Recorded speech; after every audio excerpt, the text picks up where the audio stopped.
Hi guys, എല്ലാവർക്കും ഹോക്കറാസിൻ്റെ മറ്റൊരു വീഡിയോയിലേക്ക് സ്വാഗതം. ഹോക്കറാസ് എന്താണെന്ന് ഞാൻ എപ്പോഴും എടുത്തെടുത്ത് തന്നെ പറയാം. Health and wealth creation and retention automation system. നല്ല രീതിയിൽ രാവിലെ എഴുന്നേൽക്കുക, അതോടൊപ്പം തന്നെ യോഗ ചെയ്യുക, നിസ്കരിക്കുന്നവരാണെങ്കിൽ നിസ്കരിക്കുക, പ്രാർത്ഥിക്കുന്നവരാണെങ്കിൽ പ്രാർത്ഥിക്കുക.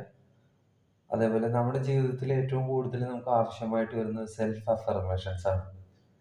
നമുക്കൊരു ദിവസത്തിലുണ്ടാകുന്ന ചിന്തകളുടെ എണ്ണം അത് അപ്രോക്സിമേറ്റ്ലി 75,000-ഓളം ചിന്തകൾ വരും.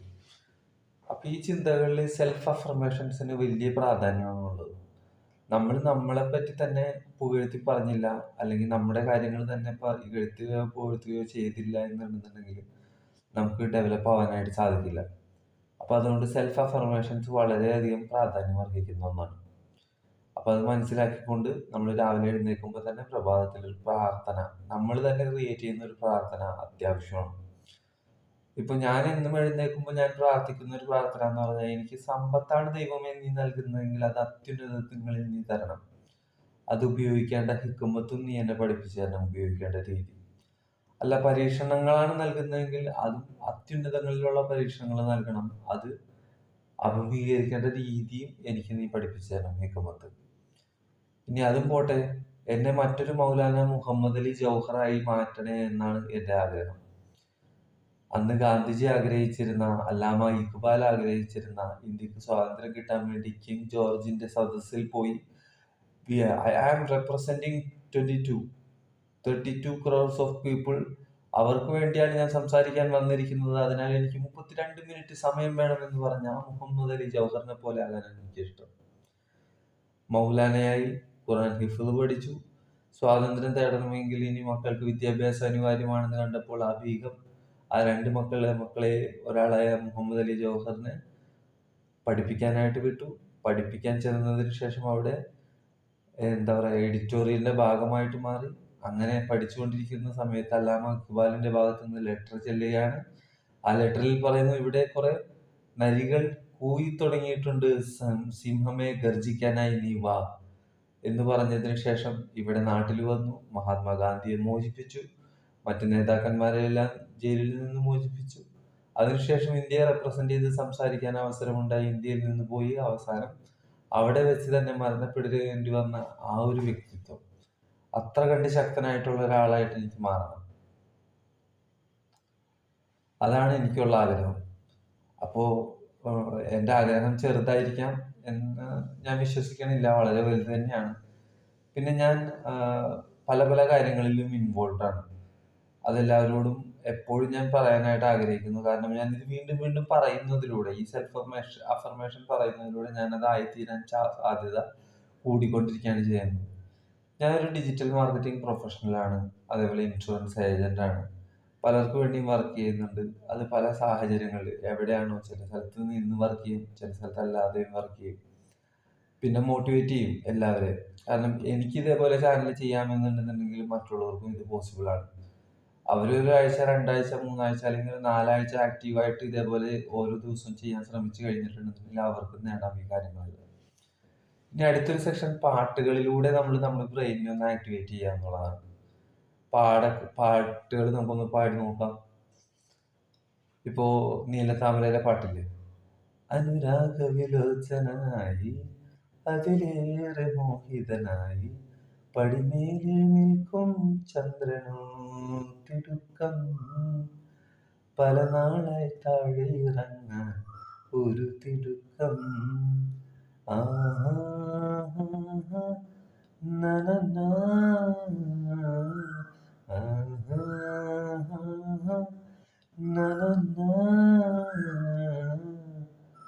കാണാതുള്ളിലുള്ള ഭയമോ കാണാനേറെയുള്ള രസമോ ഒന്നായി വന്നിരുന്നു വെറുതെ പടവിൽ,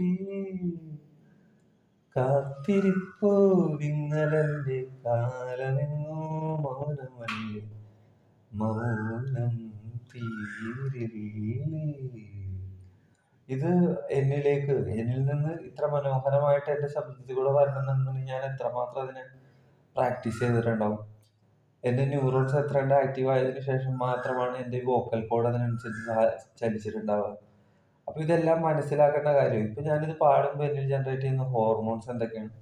ഡോപ്പമിൻ വരും, ഓക്സിറ്റോസിൻ വരും. ഇത് കേൾക്കുന്നതിലൂടെ നിങ്ങൾക്ക് എന്താണ് മനസ്സിലാക്കാൻ സാധിക്കുന്നത്? ഞാൻ പ്രാക്ടീസ് ചെയ്യുന്ന രീതി മനസ്സിലാക്കാനായിട്ട് സാധിക്കും.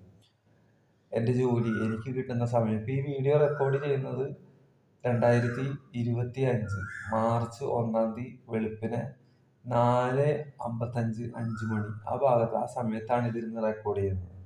എല്ലാ ദിവസവും കൃത്യനിഷ്ഠമായിട്ട് ബ്രഹ്മമുഹൂർത്തത്തിൽ നമ്മൾ എഴുന്നേക്കാൻ ശ്രമിക്കുക. അവിടെ സെൽഫ് അഫർമേഷൻസ് നടത്തുമ്പോൾ നമുക്ക് അന്നത്തേക്ക് വേണ്ട സകല എനർജി നമുക്ക് ലഭിക്കും. പിന്നെ ആ എനർജി നിലനിർത്താനായിട്ട് മുസ്ലിംസിനോട് പറഞ്ഞേക്കണം 5 നേരം നിസ്കരിക്കാനാണ്. ഓരോ സമയം നിസ്കരിക്കുമ്പോൾ അവിടെ ആ എനർജി ബൂസ്റ്റപ്പ് ചെയ്യാണ് ചെയ്യുന്നത്. ഫിസിക്കൽ എക്സസൈസ് ആയിട്ടാണ് അതിനെ കണക്കാക്കേണ്ടത്. അപ്പൊ അതിലൂടെ നമുക്ക് പലതരം ടെക്നിക്സ് യൂസ് ചെയ്യാം നമ്മുടെ കാര്യങ്ങൾ ഡെവലപ്പ് ചെയ്യാനായിട്ട്. ഞാനൊരു മുസൽമാനായതിന്റെ പേരിൽ എനിക്ക് സലാത്തുണ്ട്, അപ്പോൾ അത് ഞാൻ ചെയ്യുന്നുണ്ട്. പിന്നെ സംസാരത്തിൽ എപ്പോഴും പോസിറ്റിവിറ്റി വരുത്താനായിട്ട് നമ്മൾ മനഃപൂർവ്വം ശ്രമിച്ചുകൊണ്ടിരിക്കുക, അതിനുവേണ്ടി പ്രയത്നിക്കുക. അപ്പൊ ഇന്ന് മറ്റൊരു മാപ്പിളപ്പാട്ടും കൂടെ ഞാൻ പാടാം. മാപ്പിളപ്പാട്ടല്ല, മറ്റൊരു ഹിന്ദി പാട്ട്. ലഗാൻ എന്ന സിനിമയിലെ പാട്ട് പാടാം. ആ പാട്ട് ഇത്തിരി നല്ലൊരു വൈബുള്ളൊരു പാട്ടാണ്.